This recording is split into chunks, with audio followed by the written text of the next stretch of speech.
Assalamualaikum warahmatullahi wabarakatuh.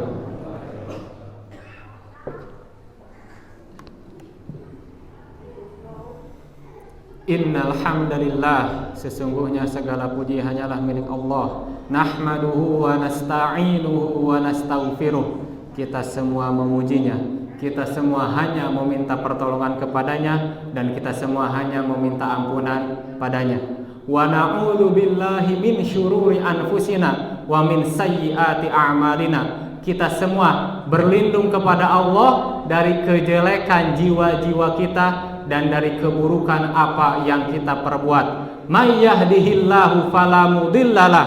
Barang siapa yang diberikan petunjuk oleh Allah, maka tidak ada satupun yang bisa menyesatkannya. Wa may yudlil fala hadiyalah. Dan barang siapa yang disesatkan oleh Allah, maka tidak ada satupun yang bisa memberinya petunjuk.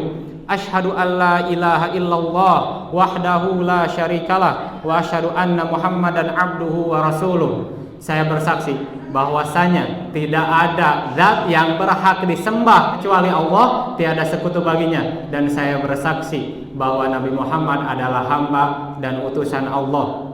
Qala Allah Ta'ala, Allah Subhanahu wa Ta'ala berfirman, ya ayyuhalladzina amanu taqullaha haqqa tuqatih wa la tamutunna illa wa antum muslimun. Wahai orang-orang yang beriman, bertakwalah kepada Allah sebenar-benarnya takwa, dan janganlah kalian mati kecuali dalam keadaan Islam.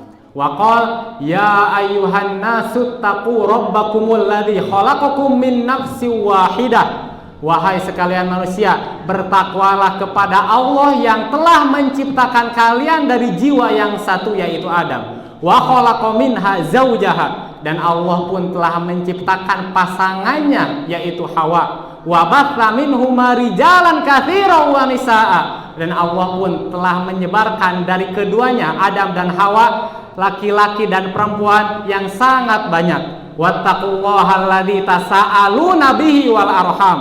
Bertakwalah kepada Allah dan yang dengan sebabnya lah kalian bisa saling mengasihi dan bisa saling berkasih sayang. Innallaha kana 'alaikum raqiba. Sesungguhnya Allah Maha mengawasi perbuatan-perbuatan kalian.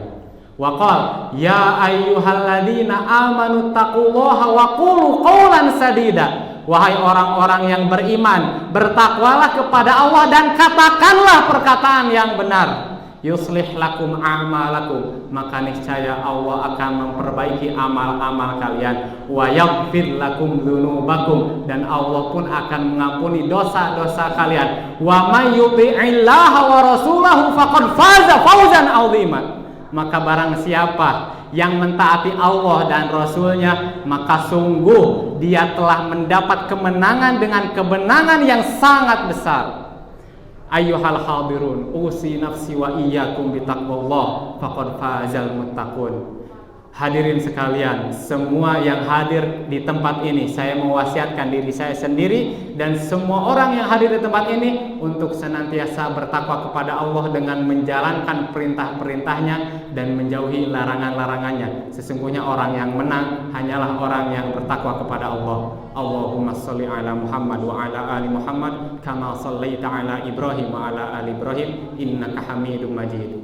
Hadirin sekalian, ada sebuah ayat yang sangat agung yang diturunkan oleh Allah melalui Nabi-Nya Muhammad SAW yang telah diutus di tengah-tengah kita semua. Yang ayat-ayat ini, semua ayat ini dijaga dari zaman ke zaman, dari masa ke masa oleh para penghafal Al-Quran, sehingga sampai kepada kita sesuai dengan apa yang disampaikan oleh Rasulullah. Ayat yang sangat agung ini memberikan jawaban kepada kita, apa tujuan kita di dunia, dari mana kita berasal. Orang-orang ateis sibuk mencari apa tujuan mereka hidup di dunia ini. Orang-orang yang tidak percaya kepada Tuhan sibuk berpikir dari mana asal mereka. Kita sebagai umat muslim, kita sudah mempunyai jawabannya. Allah Subhanahu wa Ta'ala berfirman dalam surah Adz-Dzariyat, wa ma khalaqtul jinna wal insa illa liya'budun. Tidaklah aku menciptakan jin dan manusia kecuali hanya untuk beribadah kepadaku. Maka di sini kita mendapat jawaban. Kita semua adalah berasal daripada Allah. Kita semua ciptaan Allah. Allah lah yang telah menciptakan kita. Dan tujuan kita diciptakan hanyalah untuk beribadah kepada Allah. Bukan untuk bersenang-senang di dunia. Bukan hanya sekedar untuk mencari harta saja. Subhanallah, kita semua telah salah selama ini. Mungkin kita menyekolahkan anak-anak kita supaya apa? Supaya bisa bekerja, supaya bisa mencari uang, supaya sukses di dunia. Tapi pernahkah kita berpikir kita memberikan pendidikan untuk anak kita supaya dia bisa menjadi hamba Allah yang sebaik-baiknya? Kita sibuk mencari gelar-gelar dunia. Kita sibuk memperbanyak gelar kita. Kita sibuk memperbanyak harta kita. Kita sibuk untuk menjadi orang yang nomor satu. Tapi pernahkah kita berpikir untuk menjadi hamba terbaik di mata Allah, di sisi Allah? Pernahkah kita berpikir untuk menjadi hamba yang terbaik? Maka jika tujuan kita hanya mencari harta saja, maka itu tidak akan pernah ada habisnya. Kita tahu orang yang terkaya di dunia saat ini pun masih mencari harta. Kita tahu daftar orang-orang terkaya di dunia. Fulan, orang terkaya, fulan mempunyai harta sekian triliun. Apakah mereka berhenti mencari dunia? Apakah mereka berhenti mencari harta? Mereka terus mencari harta. Rasulullah SAW bersabda, "Laukana libni Adam wadiyan min mal, labtaqo salisan." Kalaulah seorang anak Adam itu mempunyai 2 bukit dari harta, maka niscaya dia akan mencari yang ketiganya. Wala yamla'u jawfa bni Adam illa turab, dan tidak ada yang bisa mengisi perut anak Adam kecuali tanah. Artinya apa?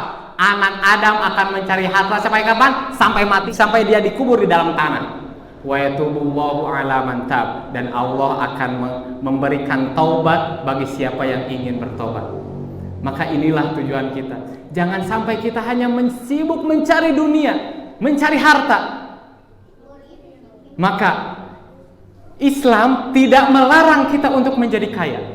Tapi kaya yang didefinisikan oleh Rasulullah itu sangat simpel sekali. Rasulullah SAW bersabda, "Man asbaha minkum aminan fi sirbihi, mu'afan fi jasadihi, wa indahu qutu yaumihi, fa ka'annama hizat lahu dunya."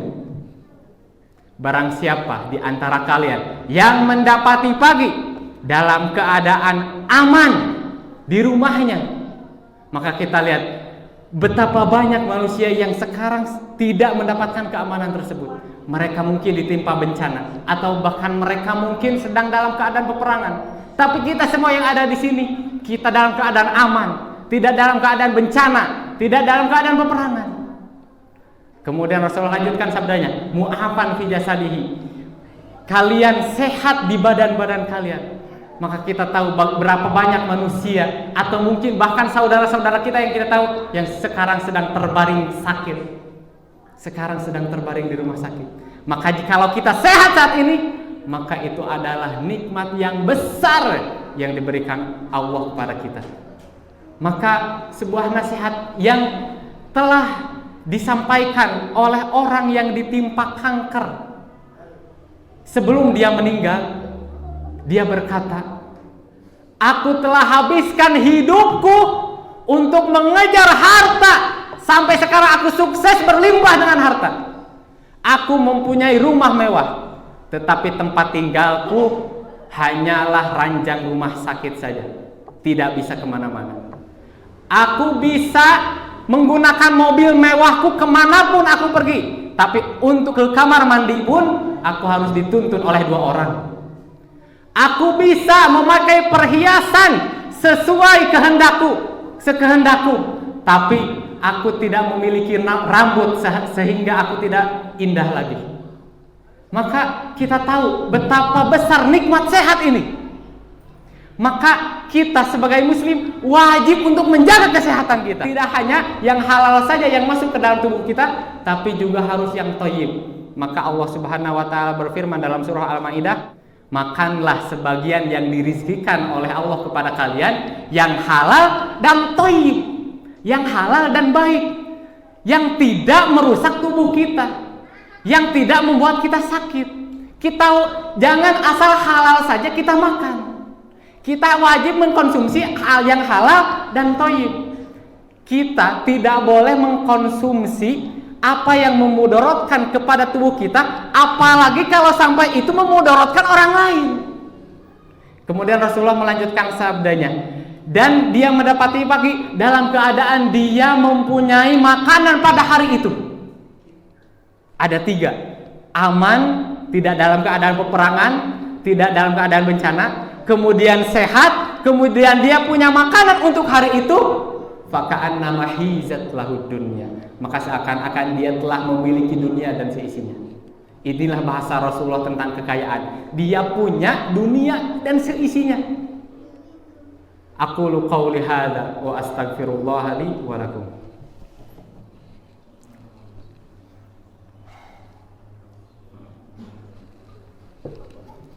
Alhamdulillah wassalatu wassalamu ala Rasulillah wa ala alihi wa sahbihi wa mawala. Hadirin sekalian, maka tidak sepatutnya bagi kita untuk takut kepada kemiskinan. Siapa yang membuat kita takut terhadap kemiskinan? Allah Subhanahu wa taala berfirman, "Asyaitonu ya'idukumul faqra wa ya'murukum bil fahsya." Setan menjanjikan kepada kalian kemiskinan setiap harinya, sehingga kalian gelisah. Besok mau makan apa? Besok aku harus kemana untuk mencari uang? Kalian gelisah itu. Dari mana datangnya? Dari setan. Setanlah yang telah menjanjikan kepada kalian kemiskinan, dan setanlah yang telah menyuruh kalian untuk melakukan kemungkaran. Wallahu ya'idukum maghfiratan minhu wa fadla. Tetapi Allah menjanjikan untuk kalian ampunan dan karunia-Nya. Maka siapa yang patut kita percaya? Apakah was-was kita selama ini takut miskin, kita sibuk memotivasi anak kita untuk mencari uang sebanyak-banyaknya, takut tidak sukses, takut miskin? Itu semuanya dari setan.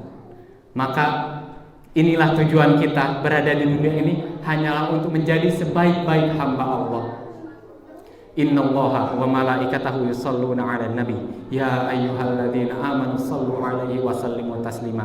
Allahumma shalli 'ala Muhammad wa 'ala ali Muhammad kama shallaita 'ala Ibrahim wa 'ala ali Ibrahim innaka Hamidum Majid. Allahumma ighfir lil muslimina wal muslimat wal mu'minina wal mu'minat al ahya'i minhum wal amwat innaka sami'un qaribun mujibud da'awat wa ya qadiyal hajat. Rabbana atina fid dunya hasanah wa fil akhirati hasanah wa qina adzabannar. Innallaha ya'muru bil 'adli wal ihsan wa ita'i dzil qurba wa yanha 'anil fahsya'i wal munkari wal baghi ya'idukum la'allakum tadhakkarun. Aqimus shalah.